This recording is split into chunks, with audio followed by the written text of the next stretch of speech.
Hi, my name is Cameron Miller, and this is Trinity Place in Geneva, New York.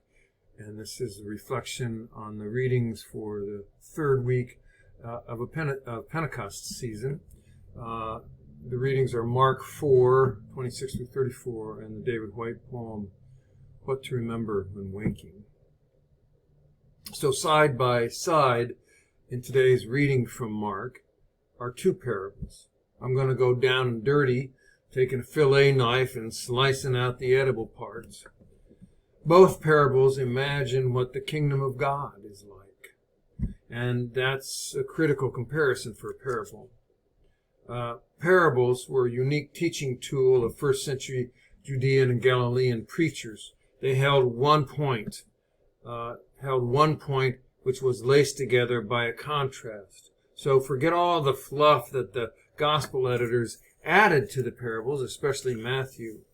They're not allegories in which each element symbolizes something. They're parables in which a single point is framed by a contrast. So, the kingdom of God in the first parable is like a farmer who harvests the crop immediately when it's ripe.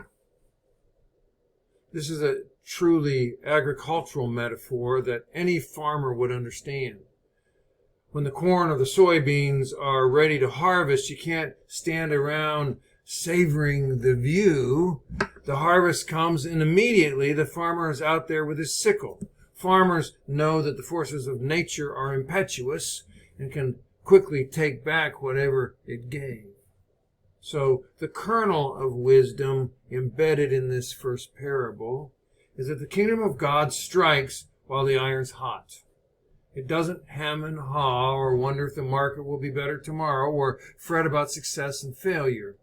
The kingdom of God scatters seeds, waits for them to ripen, and then acts immediately. So to put it even more succinctly, the kingdom of God acts instantly when the moment is ripe. When the moment is ripe, God acts. Well, the problem with that, for us, of course, is that we mostly don't believe that God acts. Many of us are functional agnostics who would be hard-pressed to publicly attest to a single act of God in the world, in our lives, in our lifetimes. So, this can be a disconcerting parable since it may not align with our experience, or at least our beliefs about how the universe operates and our experience in it. More about that and David Whyte in a moment. The next parable proclaims that the kingdom of God, upon whose branches is nested countless living things, begins from the tiniest of seeds. I like to supersize this metaphor this way. Upon the kingdom of God is nestled countless spinning orbs and far-flung fiery asteroids and clusters of life in the cosmos, all of which had its origins in the tiniest speck or bang. That's pretty straightforward, don't you think? So, if we put these two parables together, as Mark did, they tell us that when the moment is ripe, God acts immediately, and the ripening of that moment will take place inconspicuously.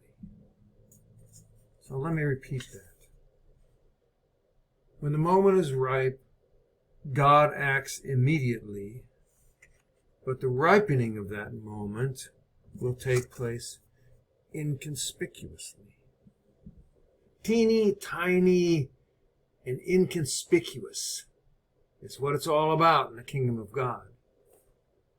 It's just the opposite in our perspective of the world, of course. It's not about, in these parables, it's not about being the biggest and the baddest and the richest and the most powerful or fantastically successful person. In fact, it's not about us at all, according to these parables. It's all about God's action, not ours. Remember, in the economy of God, the currency is all small change. There is no amassed wealth.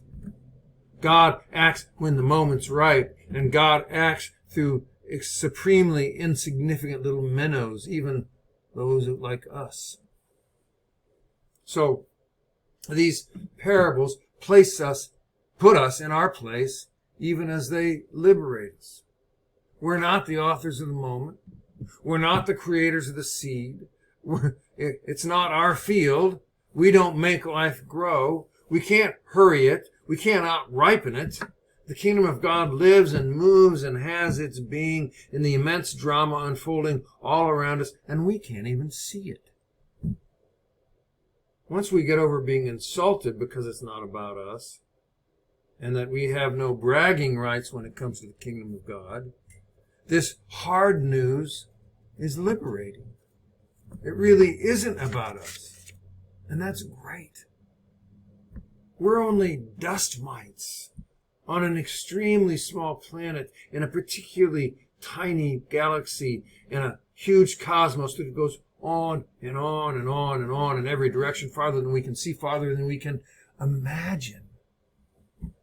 So if we think we know how to judge the world and what's taking place for us and around us and among us, we might want to broaden our perspective a little bit and go looking through the Hubble telescope or something. And at the same time, while it is not about us, it's also true that even through creatures as insignificant and as limited as we are, God can bring about amazing things when God acts. We'll never see it, or we probably will never get to know it while it's taking place. But living as if we might possibly be agents in the kingdom of God, that's empowering. Or think of it this way. If you are a single cell with little or no relationship or significance to the billions of other single cells floating around in the warm waters of creation, it can be lonely, vulnerable, and an enervating life. But if you are a single cell that's part of a body, that's an actor in a larger ecosystem with other bodies and other forms of life, all interacting and growing and being held in the branches of the Creator of all that is, then it will feel like an amazing, miraculous life. In either case, we're the same single cell, but how we experience and live that life, now that'll be vastly different. Anyway, that's what I hear in these two parables. It's God's action. It's God's garden. And while we are not even a speck in God's eye, we're part of it. Now here's where all this connects to that great David Whyte poem. I'm just going to read a piece of it again. In that first hardly noticed moment in which you wake, coming back to this life from the other, more secret, movable, and frighteningly honest world where everything began, there is a small opening into the new day which closes the moment you begin your plans. What you can plan is too small for you to live. What you can live wholeheartedly will make plans enough for the vitality hidden in your sleep. To be human is to become visible while carrying what is hidden as a gift to others. To remember the other world and this world is to live in your true inheritance. Well, first, we will never ever see the kingdom of God looking at the world through a lens of pure reason and mechanical thinking.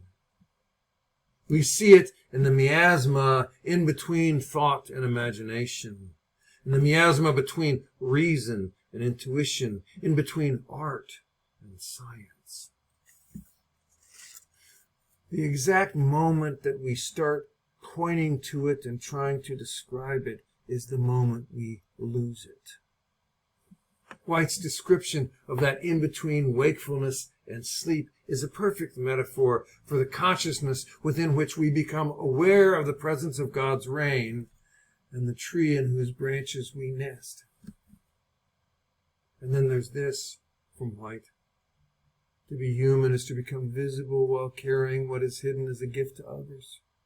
To remember the other world and this world is to live in your true inheritance. Knowledge in this realm in whose branches we nest, or in whose cosmos we spin, is a hidden gift that we carry to others. Knowing it and living within it and sharing it is our inheritance. It's not something we need to prove. It's a gift we live, an inheritance we enjoy. And with that, I wish you peace.